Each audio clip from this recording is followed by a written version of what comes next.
Good evening. Tonight we look at something deeply tied to human history. Its story is part of ours. This is not just about criminals or gangs, though they will show up. This is about something legal.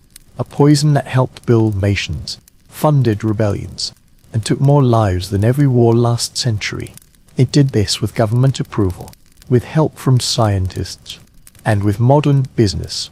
Before we start, please like this video and subscribe. If you find our work worthwhile, tell us in the comments where you are watching, and your experience with tobacco, personal or through family. Your stories are important.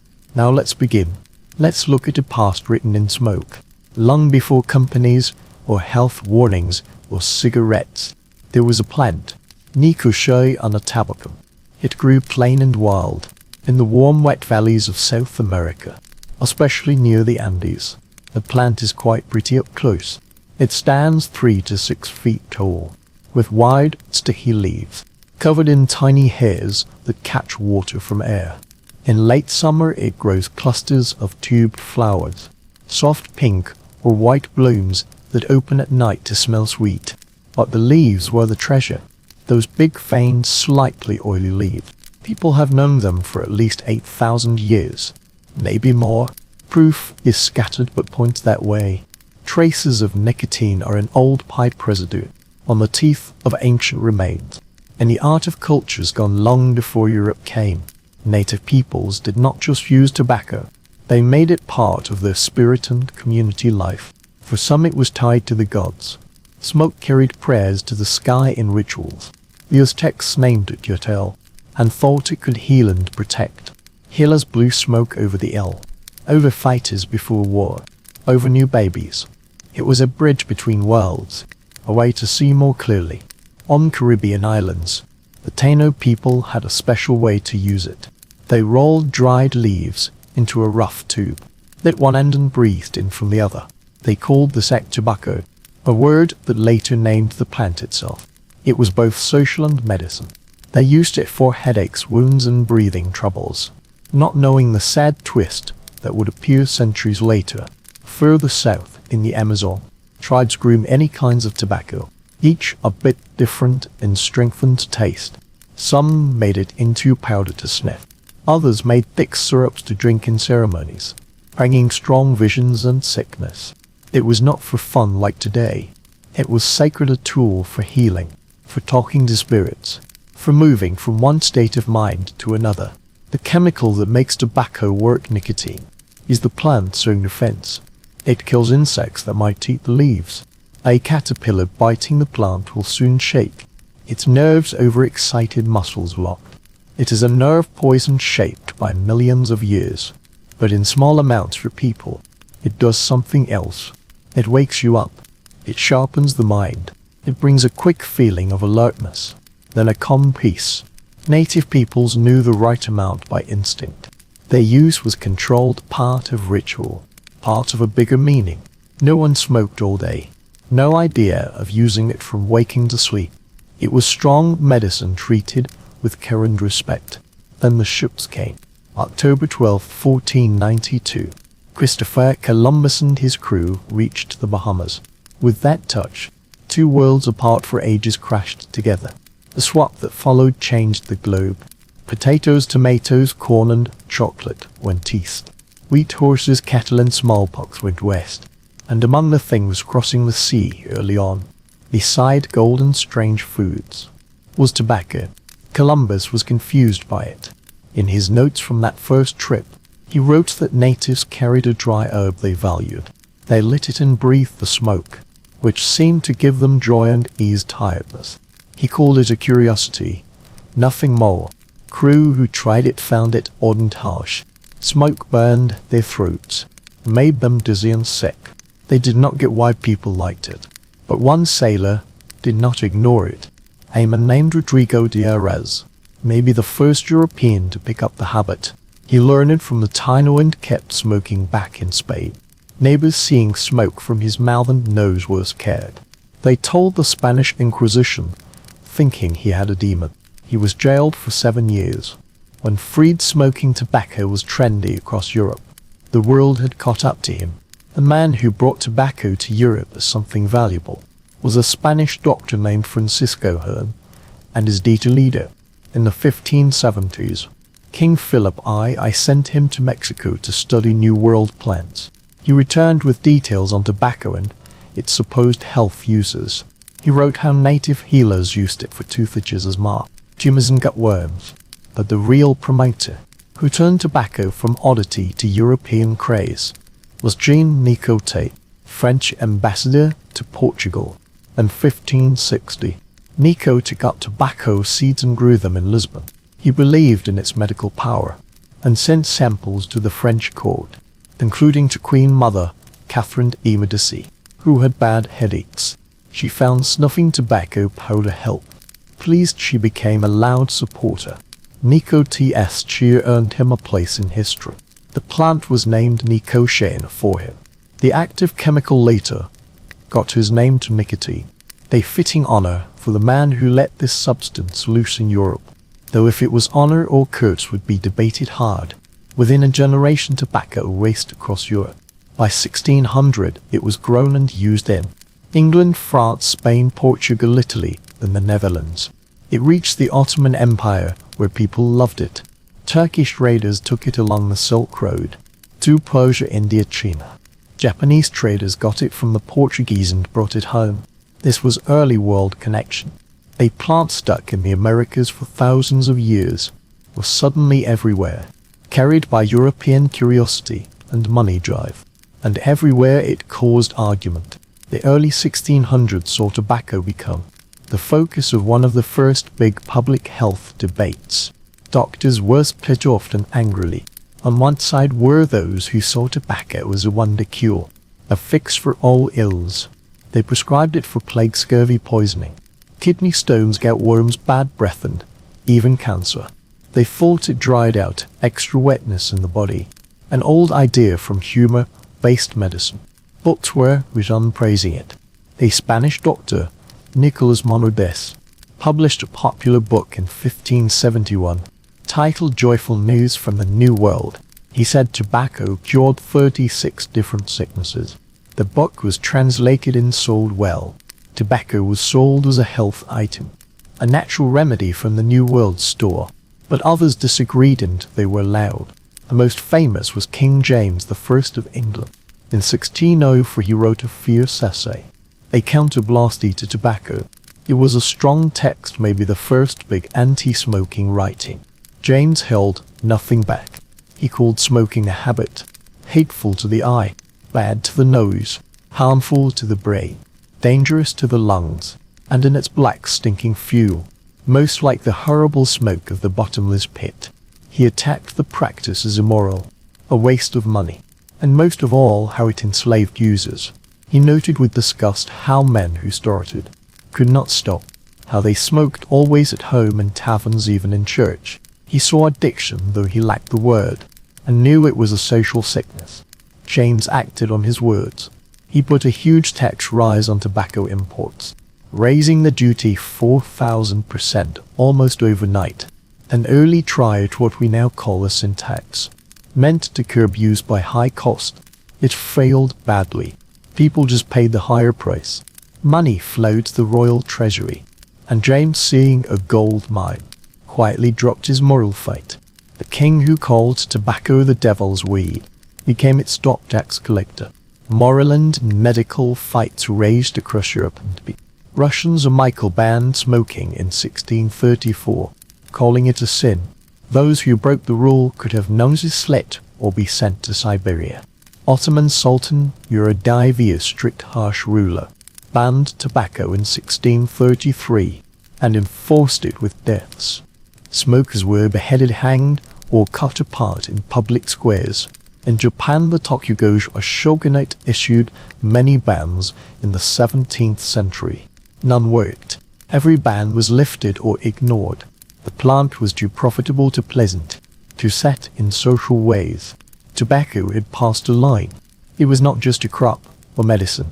It became a habit, a comfort, a need. The human brain once it knew nicotine, special chemistry, wanted more. While Europe debated tobacco's morality, a struggling English colony on the swampy coast of North America discovered tobacco could be something even more valuable than medicine, or vice it could be money.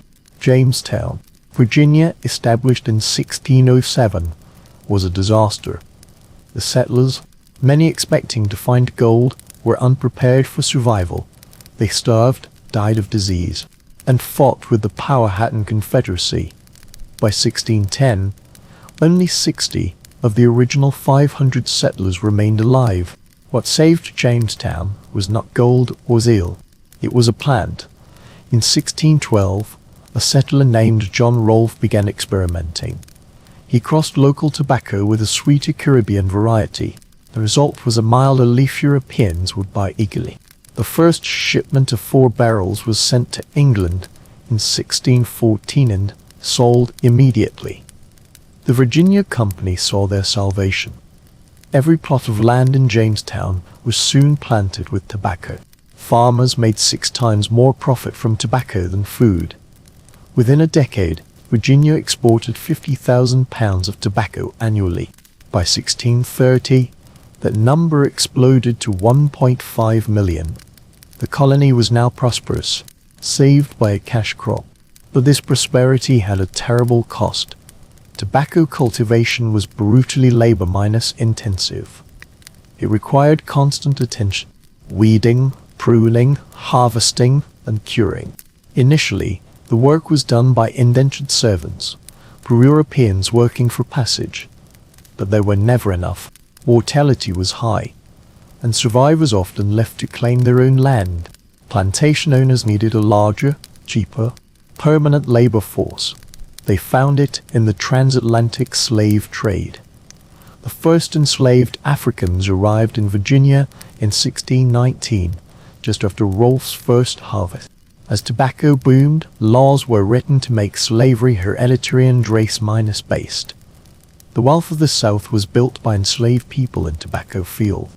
Men like George Washington and Thomas Jefferson owed their fortunes to this system. Tobacco didn't just fund slavery, it required it to be profitable.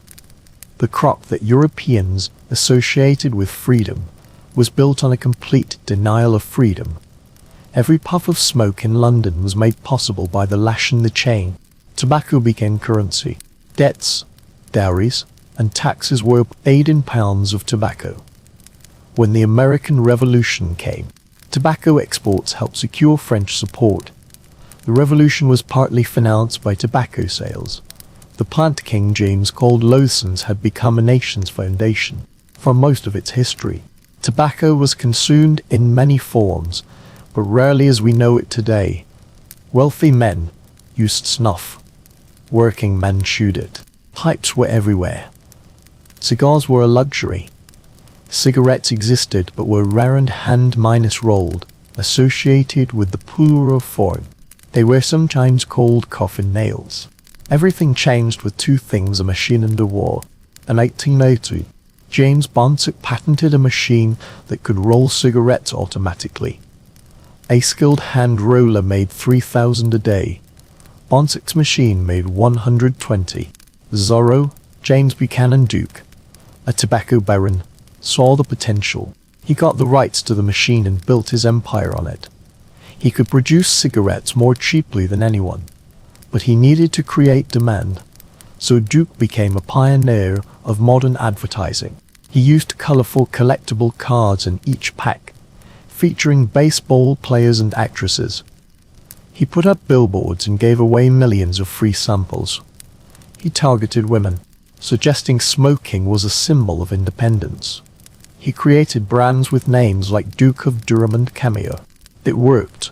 By 1890, he controlled 40% of the American cigarette market. By 1900, he consolidated competitors into the American Tobacco Company, a trust controlling 90% of U.S. tobacco production. He was the tobacco king. But the second development, war, truly made the cigarette a modern habit. World War I was a war of trenches, mud, and waiting. Soldiers were issued cigarettes as part of their rations. Smoking calmed nerves and gave men something to do.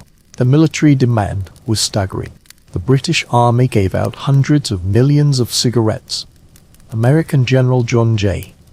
Pershing cabled Washington tobacco is as indispensable as the daily ration. We must have thousands of tons without delay.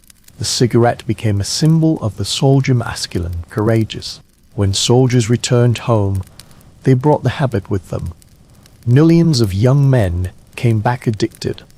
The tobacco companies were ready with ads to keep them as customers for life. The 1920 seconds and 30 seconds saw the cigarette become normal. Hollywood embraced it. Movie stars smoked on screen constantly. Humphrey Bogart, Betty Davis, and James Cagney made it look cool and romantic. Cigarette companies paid for their brands to appear in film. Women were targeted with campaigns linking smoking to liberation and weight control. One slogan was "Reach for a Lucky" instead of a sweet. Another campaign encouraged women to light torches of freedom in public. It worked. Female smoking rates climbed. By 1940, Americans smoked 180 billion cigarettes a year. The industry had annual revenues of $1.6 billion. Tobacco companies were among the largest advertisers, sponsoring radio and sports. They were respected corporate citizens. The cigarette was now a consumer product as American as baseball and apple pie. It was a small, white, efficient nicotine delivery system. Convenient, portable, acceptable, and devastatingly addictive.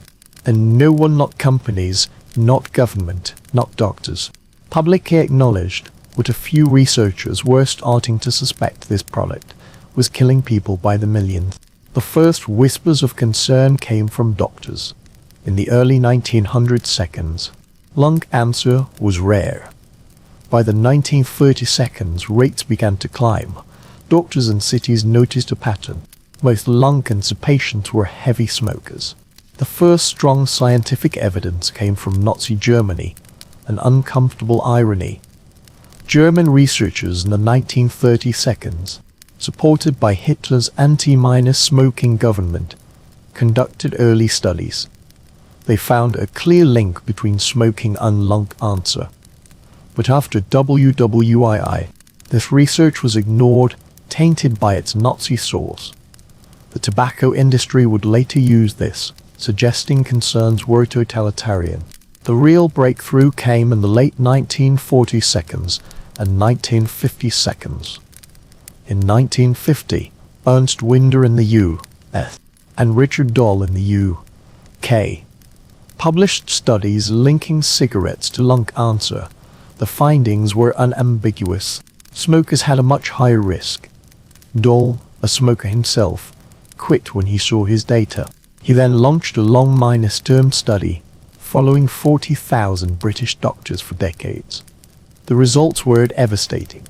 Smoking was linked not just to lung cancer, but to heart disease, stroke, and emphysema. The evidence was overwhelming. The medical community began to turn. In 1957 U.S.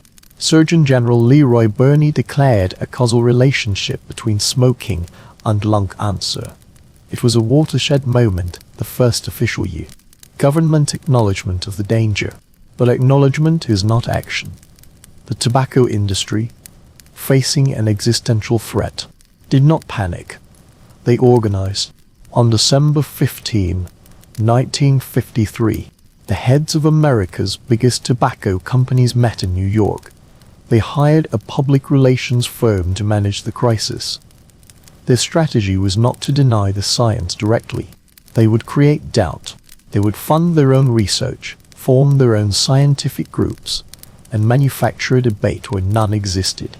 They would turn smoking and health into a he said, she said argument.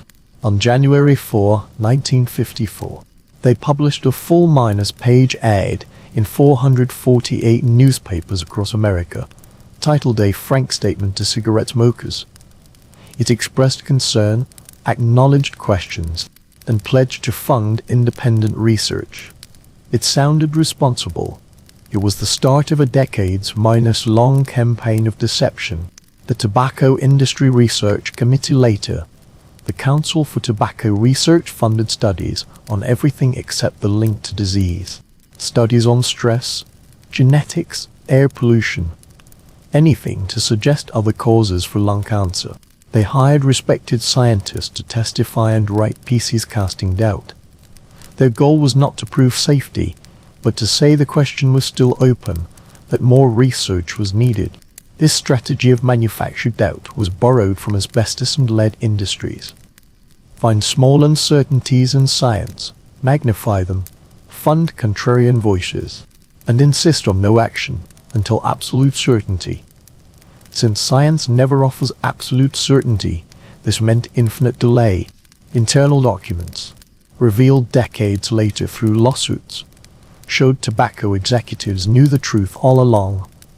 They knew smoking caused cancer. They knew nicotine was addictive. Yet in 1994, the COS of the 7 largest tobacco companies testified before Congress. Under oath, each was asked if they believed nicotine was addictive. One by one, they said no. It was a coordinated lie. The image of 7 powerful men in eyeing the obvious became a symbol of corporate wrongdoing. But by then, the damage was done. For 40 years, the industry had delayed meaningful regulation. They kept the debate alive in the public mind. They protected profits while millions of customers died. The Surgeon General's warning. On January 11, 1964, Surgeon General Luther Terry stood before journalists in Washington, D.C. He released a report titled Smoking and Health. It was the result of a year of review by 10 experts. The report was unequivocal. Cigarette smoking was a health hazard of sufficient importance to warrant action. It concluded smoking caused lung cancer in men, probably in women, and was the main cause of chronic bronchitis. It linked smoking to heart disease and emphysema. The average smoker had 9 to 10 times the risk of lung cancer of a non-smoker. It was front-page news. A bombshell. For the first time, the full weight of the U.S. government stated smoking kills. Within 3 months, cigarette consumption dropped 20%. It rebounded some, but never fully recovered. The spell was broken. The regulatory response was slow. The industry fought every restriction with lobbying and lawsuits. But piece by piece, smoking's social acceptability cracked. In 1965, Congress required a health warning on packs. The first was weak caution. Cigarette smoking may be hazardous to your health. The word "may" was an industry victory, but it was a start. In 1971, cigarette ads were banned from TV and radio. The industry lost its most powerful tool. They pivoted to print and sponsorship. Throughout the 1970 seconds on 80 seconds, more evidence mounted. Second-hand smoke was found dangerous, harming non-smokers. This changed the issue from personal choice to public health. Your smoking could hurt others. Cities and states began passing smoking bans, first in hospitals, then offices, then restaurants and bars. Smokers, once the majority, became a shrinking minority, huddled outside doorways. Facing declining sales in the West, tobacco companies turned to the developing world, Africa, Asia, Latin America. Regions with weak regulations and growing middle classes became the new frontier. Global cigarette consumption continued to rise. The death toll simply shifted geography. By the 1990 seconds, the industry faced a new threat: litigation. For decades, individual lawsuits failed. The industry's defense: smoking was a choice. But in the mid-1990 seconds, state governments sued to recover healthcare costs for treating smoking-related diseases. The discovery process forced tobacco companies to release internal documents. They were AMIC. Memos showed executives discussing nicotine addiction and how to manipulate levels to keep users hooked. Research showed they marketed to children. The Joe Camel cartoon was as recognizable to 6-year-olds as Mickey Mouse. In 1998, Facing catastrophic legal judgments, the major companies agreed to the Master Settlement Agreement with 46 states. They agreed to pay $206 billion over 25 years for anti-minor smoking campaigns and to accept marketing restrictions. It was the largest civil settlement in U.S. history, but it was not a victory. The industry remained intact and profitable. Cigarettes were not banned. The payments were a fraction of their revenue, and the companies got immunity from future state lawsuits. It was, in effect, a business expense. The Surgeon General's warning came in 1964. It took over 3 decades for consequences to follow. In those decades, tens of millions died.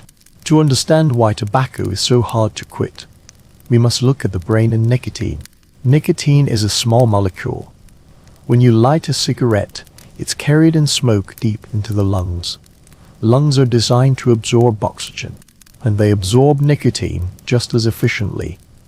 It enters the bloodstream and reaches the brain in 7 seconds faster than a heroin injection. This speed is crucial. The faster a drug reaches the brain, the more reinforcing it is. The brain learns smoking equals reward. In the brain, nicotine binds to receptors meant for a chemical called acetylcholine. It overstimulates them, causing a cascade of changes. Most importantly, it releases dopamine in the brain's reward center. Dopamine signals this is good. Remember this. Do it again. But nicotine does something more insidious. With repeated use, the brain creates more of these receptors, a process called upregulation.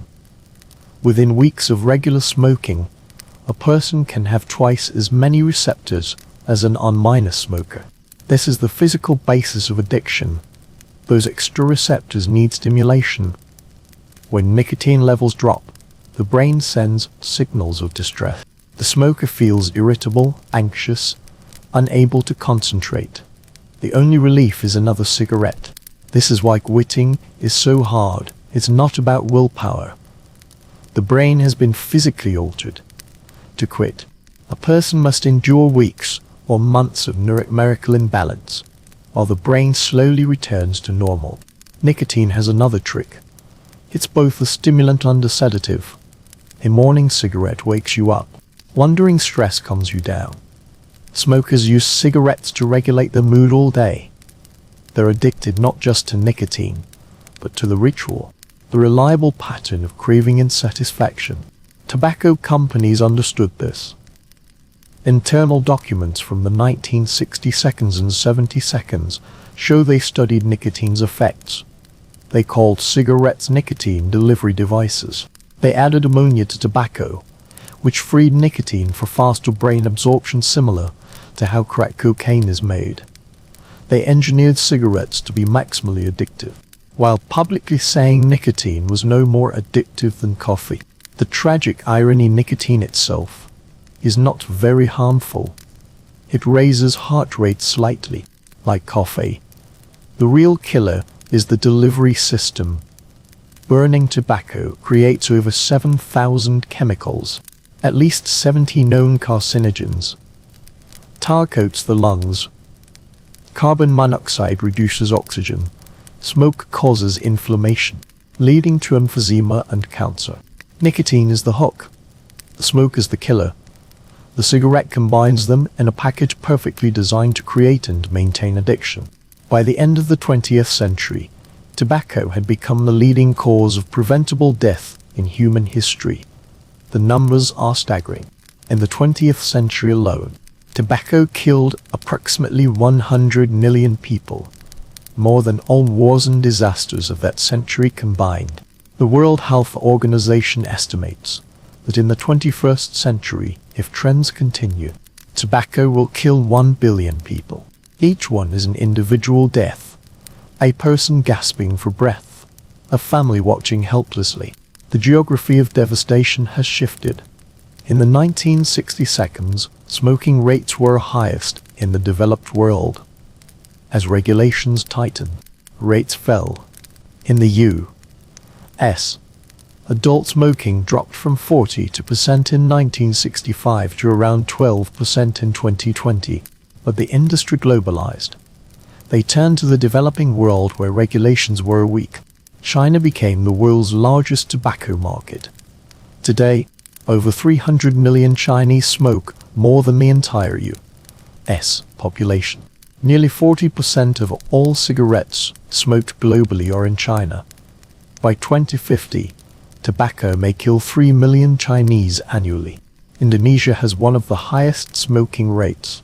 With many child smokers, companies market heavily to youth. An image of a 2-year-old Indonesian boy smoking 40 cigarettes a day went viral in 2010, a grotesque symbol. In Africa, companies sponsor music festivals and sports, give free cigarettes at clubs, and lobby governments. Cigarettes are sold individually for pennies, affordable to the poorest child. The tactics used would be illegal in the West: cartoon ads, celebrity endorsements, free samples in schools. They exploit regulatory gap. There's a cynical calculation. It takes decades for health consequences to appear. 18 who start smoking today won't get lung cancer until they're 50 seconds or 60 seconds. The company gets 40 years of profit before the customer dies. In countries with lower life expectancy, many will die of other causes first. It's a cold bet on human suffering. The WHO fought back with the Framework Convention on Tobacco Control in 2003, a treaty for ad bans, graphic warnings, smoke free places, and higher taxes. Over 180 countries have ratified it. Were strongly implemented. It works. Australia pioneered plain packaging, no branding, just graphic images of diseased lungs. Studies show it reduces appeal, especially to youth. Taxes are among the most effective tools. Higher prices reduce consumption, especially among the young and poor. But companies fight tax increases fiercely, funding front groups that claim to represent small businesses or warn about smuggling. The battle is country by country against well-funded lobbying, corrupt officials, and governments dependent on tobacco revenue. In some countries, the tobacco industry is state-owned. The government is both regulator and profiteer. Another complication. Tobacco is a cash crop for millions of small farmers in the developing world. Efforts to reduce consumption collide with poverty. What do you tell a farmer in Malawi whose family has grown tobacco for generations, with no other crop yielding the same income? The global pandemic of tobacco-related disease is not an accident. It is the result of deliberate corporate decisions. Companies have exported death to the poorest populations, with the tacit permission of governments prioritizing short-term revenue over long-term health. Every 6 seconds, someone in the world dies from a tobacco-related disease. As you read this, dozens have taken their last breath because of a decision to light a cigarette, often made decades ago. In the early 2000s, a new technology appeared, the electronic cigarette, or e-cigarette, invented by Chinese pharmacist Hon Lik in 2003. It was simple: a battery, heating element, and cartridge with liquid nicotine, propylene glycol, glycerine and flavorings. It vaporized the liquid for inhalation. The promised nicotine without combustion, tar, or thousands of toxic chemicals. Harm reduction not safe but safer. Early e-cigarettes worked clunky, but technology improved. Then came Juul, founded in 2015. Juul created a sleek device like a USB drive. Its innovation was using nicotine salts, allowing high nicotine delivery without harshness. 1 Juul pod equaled a pack of cigarettes in nicotine, delivered in smooth, fruity vapor. For adult smokers trying to quit, it was a godsend. Studies suggested e-cigarettes were about 95% less harmful than traditional cigarettes. In the UK, public health authorities embraced vaping as a cessation tool, but Juul created another problem. Their marketing on social media was youth-oriented. Ads showed young people doing vapor tricks. Flavors like mango and cream brutally appealed to teens. The device was easy to hide. The result, a teen vaping explosion. Between 2017 and 2019, youth cigarette use in the U.S. increased 135%. High schools installed bathroom detectors. Dueling became a verb. A new generation, who would never have smoked, became addicted to nicotine. The public health community was torn. Could these devices save millions of adult smokers, or were they creating a new nicotine epidemic? The debate turned vicious. Tobacco control advocates saw vaping as a Trojan horse, normalizing addiction. Harm reduction advocates said letting perfect be the enemy of good would doom smokers to continued cigarette use. Complicating matters, big cigarette companies bought into vaping. In 2018, Altria, maker of Marlboro, bought a 35% stake in Juul for $12.80 billion. The companies that lied about cigarettes now offered the solution. Regulations were patchy. The FDA and most flavored pods in 2020 to curb youth appeal. Some states raised the tobacco age to 21. Then, in 2019, a crisis, people showed up with severe lung injuries. Dubbed DVILI. The public panicked. Headlines screamed vaping was deadly. The truth was more nuanced. The injuries were linked to black market ink cartridges cut with vitamin E acetate, not to nicotine vaping products from legitimate manufacturers. But the damage to vaping's reputation was done. Smokers were scared away from a potentially safer alternative.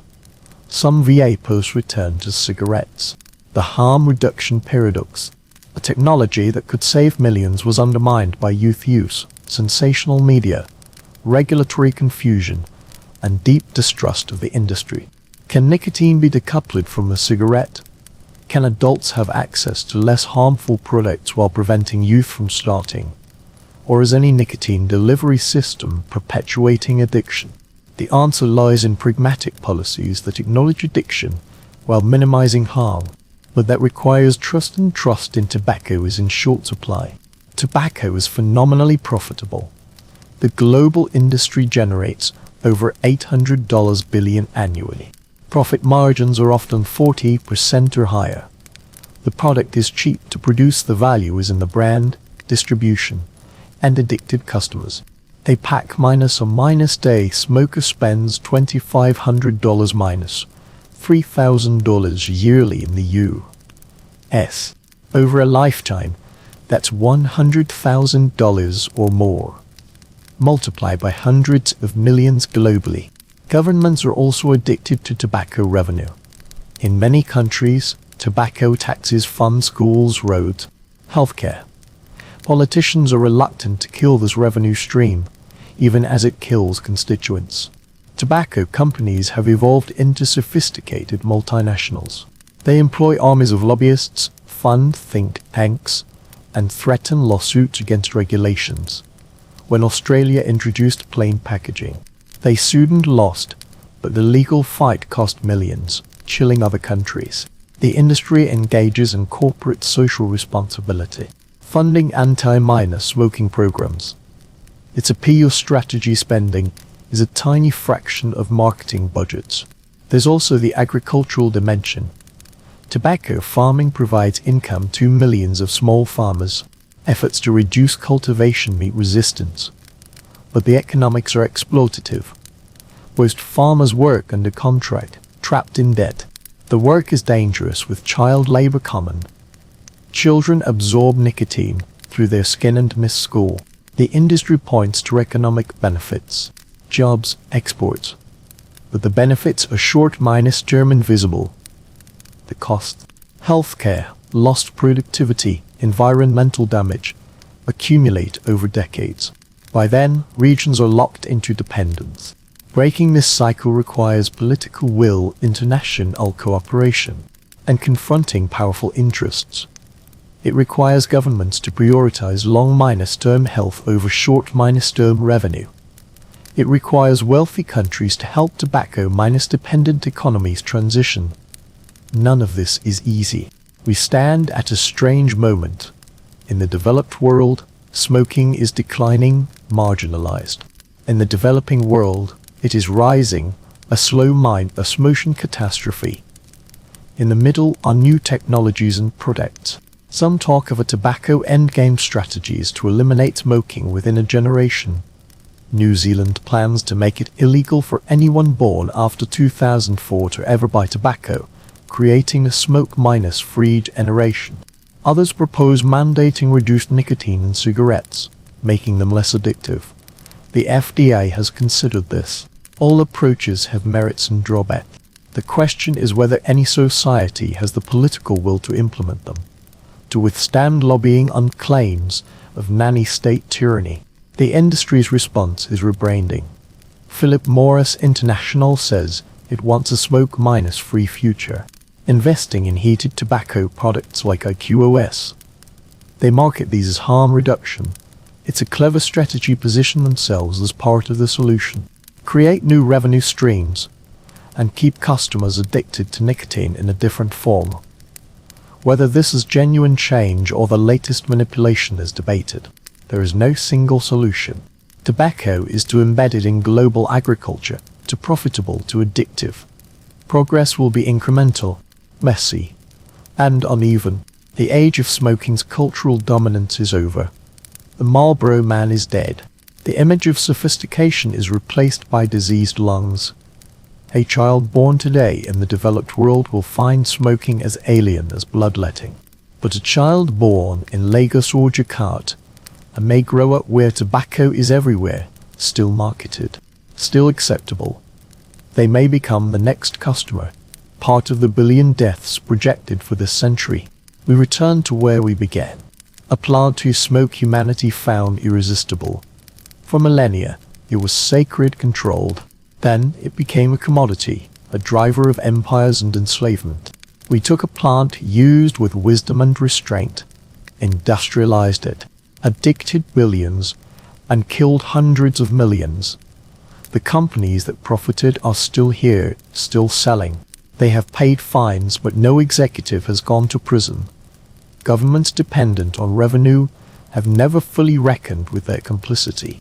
The smokers are the victims, not villains. People who started because it looked cool, or they were stressed. People who found they couldn't quit, not from lack of will, but because they were chemically dependent. Nicotine is humanity's most legal poison. It doesn't kill immediately, but over decades, more reliably than almost anything else. The death toll is incomprehensible, 100 million in the 20th century, a projected 1 billion in the 21st. Lives cut short, families destroyed. There is no redemption arc. The dead are not brought back. The best we can do is learn. We can see how corporate profit, government complicity, and marketing turned a dangerous product into a global pandemic. We can see how addiction is exploited. We can understand personal responsibility is a myth when fighting a chemically engineered dependence. The fight is far from over. It will take generations. But progress is being made. Smoking rates are falling. Regulations are tightening. The industry's lies are exposed. Young people are rejecting cigarettes. There is hope, cautious. Hard -1 hope that humanity's long, deadly romance with tobacco can finally end. That the smoke that filled every room can clear. That the sacred leaf, twisted into an instrument of death, can become a memory, a cautionary tale. We stand in the aftermath of one of the greatest preventable tragedies. The lesson is written in smoke and ashes, in hospital wards and graves. The lesson is simple. Some things should never have been made convenient. Some pleasures cost too much, and some poisons, no matter how legal, profitable, or woven into society, are still poisons. Tobacco taught us that. The question is whether we've learned it. Behind Europe's moral debates and America's brutal plantations, The physical form of tobacco was quietly undergoing a decisive transformation. The key that changed history was, first, a cold, unfeeling machine. In 1880, a young Virginian inventor named James Bonsick presented his monstrous creation to the world, a complex contraption of gears, belts, and blades. Before this, the most skilled worker could roll, at most, 3,000 cigarettes a day. The Bonsick machine, with ruthless efficiency, could churn out 120,000 daily. Productivity had achieved an exponential leap. The shark that smelled blood soon appeared. James Buchanan Duke, a tobacco merchant from North Carolina, immediately recognized the machine's devastating potential. He secured the rights to the Bonsick machine, and his empire was built upon its relentless, humming efficiency. He could now produce cigarettes cheaper and faster than anyone. But volume alone wasn't enough. He had to create demand on an unprecedented scale. Thus, Duke became a pioneer of modern advertising. He hired artists to design colorful, collectible cards placed in every pack, featuring baseball heroes and glamorous actresses. He plastered cities with billboards. He orchestrated the mass distribution of millions of free samples. He boldly targeted a largely untapped market, women, with advertisements framing cigarette smoking as an act of independence and modern sophistication. He created brands with evocative names: Duke of Durham, Crosscut, Cameo. His tactics were brutally effective. By 1890, Duke controlled 40% of the American cigarette market. A decade later, through ruthless consolidation, he forged the American Tobacco Company, a monopolistic trust commanding a staggering 90% of all cigarette, cigar, and smoking tobacco production. He was crowned the Tobacco King. Yet, the second, more profound force that cemented the cigarette into the flesh of the 20th century was not commerce, but cataclysm. World War I was a conflict of mud, trenches, and paralyzing dread.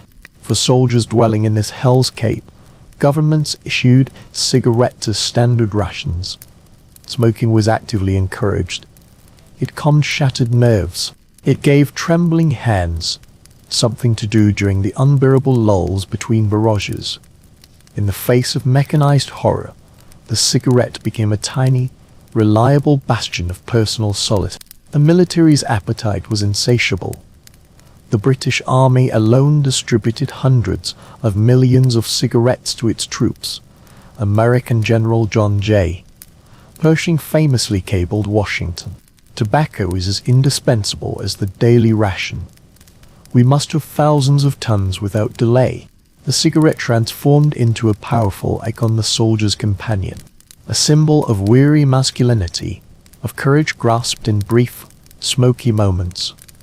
The image of a doughboy, rifle in hand, a cigarette dangling from his lips, was etched into the century's consciousness. And when the surviving millions of these young men returned home in 1918 and 1919, they brought the habit back with them. An entire generation, many of whom had never smoked before the war, now returned chemically bonded to nicotine. The tobacco companies, their advertising machinery already perfected, were waiting, ready with campaigns designed to transform these battle-minus weary veterans into customers for life. The 1920 seconds and 1930 seconds witnessed the full normalization of the cigarette. Hollywood sealed the deal. Silver screen icons Humphrey Bogart's world-weary cynicism, Betty Davis's defiant intensity, James Cagney's streetwise aggression were perpetually wreathed in smoke. Cigarette companies paid for seamless product placement, ensuring their brands were out of the glamour. Targeted campaigns urged women to reach for a lucky instead of a sweet, positioning cigarettes as a tool for liberation and weight control.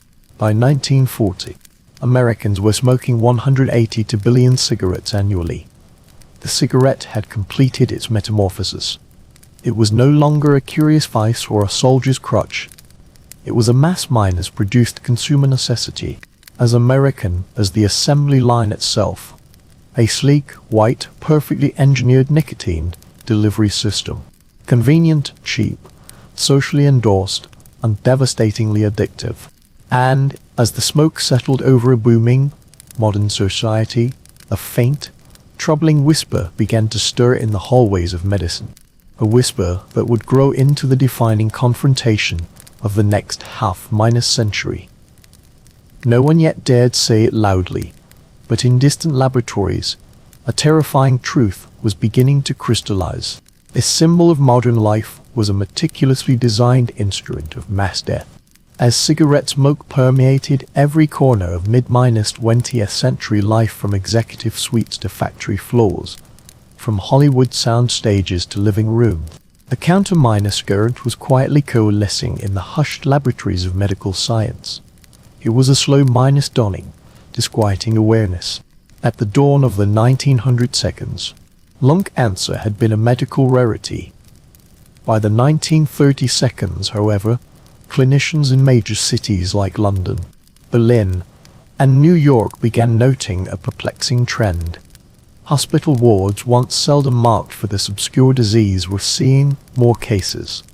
The patients increasingly shared a common profile. They were, more often than not, heavy smokers. The first rigorous statistical evidence emerged from a source that would later complicate the public health narrative. Nazi Germany. In the 1930 seconds, German scientists, supported by a regime ideologically opposed to smoking, conducted pioneering case-control studies. They meticulously compared the habits of lung cancer patients with healthy individuals. The correlation was stark and clear. Yet, in the aftermath of World War II, this research, tainted by its origin, was largely dismissed by the international community. The tobacco industry would later exploit this historical accident, subtly framing early health concerns as products of authoritarian thinking. The definitive breakthrough arrived independently on both sides of the Atlantic. 50 seconds. In 1950, two landmark studies were published almost simultaneously, one by Ernst Winder and Everett Graham in the United States, another by Richard Dull and Austin Bradford Hill in the United Kingdom. Their methodology was robust, their patient numbers in the thousands. The conclusion was unambiguous. Cigarette smokers had a dramatically elevated risk of developing lung cancer. The risk grew with the number of cigarettes smoked and the duration of the habit. A powerful testament came from Dull himself, a smoker who had undertaken his research expecting to exonerate the habit. Confronted by his own irrefutable data, he immediately quit. He then launched one of the most consequential public health studies in history, tracking the health of 40 British doctors over decades. The results, published throughout the 1950 seconds and 60 seconds, were catastrophic in their implications. Smoking was linked not only to lung cancer, but to a horrifying spectrum of disease: heart attacks, strokes, crippling emphysema, and more. The evidence was now a tidal wave of statistical certainty. The medical establishment began its reluctant turn. Respected journals published the findings. Major health organizations, like the American Cancer Society, issued cautious warnings. In 1957, U.S. Surgeon General Leroy Burney formally stated the evidence indicated a causal link between smoking and lung cancer. It was a historic, governmental acknowledgement. Faced with this existential threat, the tobacco industry did not respond with panic, but with a cold, calculated strategy of deception. In December 1953, the heads of America's largest tobacco companies gathered at New York's Plaza Hotel, guided by the premier PR firm Hill Knowlton. Their plan was not to deny the science outright, that would be too crude. Instead, they would manufacture it out. On January 4, 1954, they launched their counter-offensive with a full-page advertisement in 448 newspapers across America, titled A Frank Statement to Cigarette Smokers. It was a masterpiece of misdirection. expressing concern for public health. It acknowledged questions and pledged the industry's commitment to funding independent research to find the truth. It announced the formation of the Tobacco Industry Research Committee. This was the birth of a decades-long campaign of obfuscation. The committee, later the Council for Tobacco Research, did fund science, but its primary goal was distraction. It financed studies on air pollution, genetics, stress, anything that could provide an alternative explanation for rising cancer rates. It recruited respected scientists as consultants, tasking them not to prove safety, but to publicly insist the science was not settled, that more research was needed. Internally, however, the truth was known. Memos and research reports, hidden for decades, would later reveal that the industry's own scientists had confirmed nicotine's addictive nature and smoking's deadly role as early as the 1960s. Publicly, they waged a war of words, creating a smokescreen of controversy where the scientific community saw grim consensus. They turned a question of fact into a debate of opinion, masterfully buying the one commodity they needed most: money. They needed most time. And as they played for time, the machines kept rolling, the advertising kept flowing, and the smoke kept rising, carrying with it the breaths of millions toward a predetermined and now knowingly concealed fate. The smokescreen of manufactured doubt was thick, but the scientific evidence had become too overwhelming to ignore. On a cold Saturday morning in January 1964, a carefully orchestrated press conference was held at the State Department auditorium in Washington, D.C. The choice of a Saturday was strategic to minimize the inevitable shock to the stock market. Surgeon General Lou Terry stepped before the packed room of journalists. In his hands was a report over a year in the making, the product of an independent advisory committee of 10 leading scientists. There was no equivocation in his statement. For the first time, the full authority of the United States government declared cigarette smoking was a health hazard of sufficient importance to warrant remedial action. The report was devastatingly specific. It concluded cigarette smoking was a cause of lung cancer in men, a probable cause of lung cancer in women, the most important cause of chronic bronchitis, linked to coronary heart disease, emphysema, and other serious illnesses. It quantified the risk. The average smoker faced a 9 to 10 times greater risk of dying from lung cancer than an non smoker.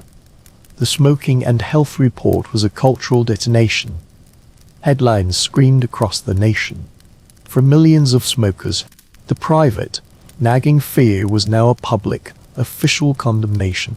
The immediate impact was seismic. Cigarette consumption plummeted by roughly 20% in the months that followed. The spell of absolute social acceptance was irrevocably broken. The cigarette was no longer just a product, it was officially a problem. Part 6. A slow and contested retreat. Regulation, bans, and a shifting market. The industry did not surrender. It fought a protracted, bitter rearguard action against regulation. But the tide, however slowly, had turned. 1965 saw the first timid federal response, the Cigarette Labeling and Advertising Act. It required a warning on packs, but the language, a victory for industry lobbyists, was weak. Caution: cigarette smoking may be hazardous to your health. That may was a fragile shield, but it was a start. A more significant blow came in 1971. Following a landmark report on smoking's harm to children, Congress banned all cigarette advertising on television and radio. The Marlboro Man was abruptly silenced on the airwaves. The industry's most powerful propaganda channel was severed, forcing a costly pivot to print, billboards, and sports sponsorships. Science delivered another critical weapon to regulators in the 1970s and 80s: proof of the dangers of secondhand smoke. This transformed the moral and legal landscape. Smoking was no longer just a personal choice, it was an act of public pollution that could harm bystanders. co-minus workers and family. The libertarian argument collapsed. A grassroots movement began, leading first to smoking and non-minus smoking sections, and then to outright bans in public spaces, airplanes, offices, restaurants, and finally bars. The smoker, once at the center of social life, was now increasingly marginalized, relegated huddling outside in the rain, facing a declining, stigmatized market in the West. The tobacco giants executed a global pivot. They turned their immense resources and proven marketing playbooks toward the developing world, Asia, Africa, Latin America. Here, governments were often weaker, regulations lax or non-existent, and populations were young, ungrowing. They used tactics long outlawed in the West: glamorous celebrity endorsements, cartoon characters, free samples at youth events. In many countries, cigarettes were sold singly for pennies, placing addiction within reach of the poorest child. The death toll did not decline, it migrated. While smoking rates fell in America and Europe, they soared elsewhere. The pandemic had gone global. Part 7: The Reckoning, lawsuits, lies, and a hollow settlement. By the 1990s, a new front opened the courtroom. For decades, individual lawsuits against tobacco companies had failed, with the industry successfully arguing assumption of risk. But a new strategy emerged. State attorneys general, led by Mississippi's Mike Moore, filed massive lawsuits, seeking to recover the billions of dollars spent by state Medicaid programs treating smoking-related diseases. The discovery process in these suits forced the industry to open its vaults. What emerged was a cache of internal documents, so damning it constituted proof of a criminal level conspiracy. Memos from the 1960s and 70s showed executives discussing nicotine's addictiveness and designing cigarettes to maximize it. One notorious 1970 memo from a Brown Williamson executive stated plainly, "We are then in the business of selling nicotine, an addictive drug." Marketing plans explicitly targeted teenagers, even as CEOs swore under oath they did not. The public relations disaster was absolute. Facing the prospect of financial ruin from multiple state trials, the industry capitulated. In 1998, the four largest U.S. tobacco companies agreed to the Master Settlement Agreement MSA with 46 states. They agreed to pay over $246 billion over 25 years, fund national anti-smoking campaigns, and accept sweeping restrictions on marketing, including a ban on cartoon characters like Joe Camel. It was hailed as a victory, but it was deeply flawed. The companies avoided bankruptcy and remained profitable, simply treating the massive payments as a new cost of business. Crucially, they obtained protection from future state lawsuits. Cigarettes remained legal and widely available.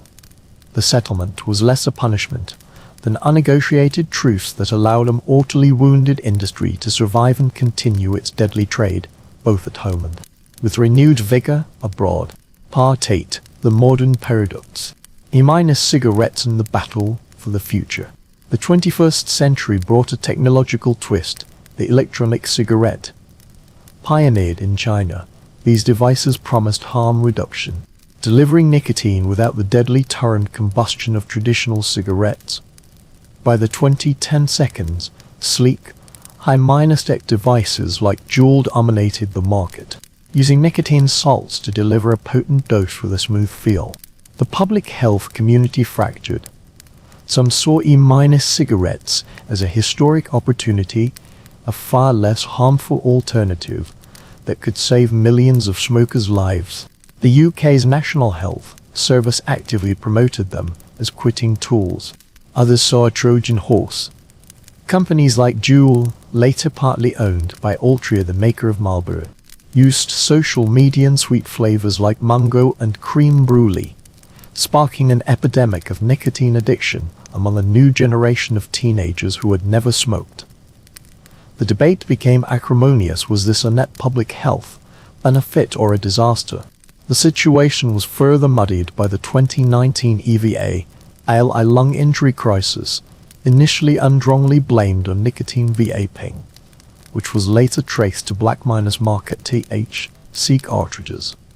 The damage to vaping's reputation was done, confusing smokers and potentially delaying a significant harm minus reduction transition. Today, we stand at a crossroads. Smoking rates in wealthy nations have plummeted. The endgame policies like generational sales bans, as in New Zealand and the UK, and mandated reduction of nicotine in cigarettes to non-minus addictive levels is now openly discussed. Yet, the tobacco industry, transformed but resilient, continues its global operations. It promotes heated tobacco products and fights regulation at every turn. The story that began with sacred smoke in an Andean valley is now a tale of globalized profit, calculated deception, mass suffering, and a fragile, ongoing struggle for public health. The lesson written in the 20th century smoke is clear, but the final chapter of humanity's relationship with tobacco has yet to be written.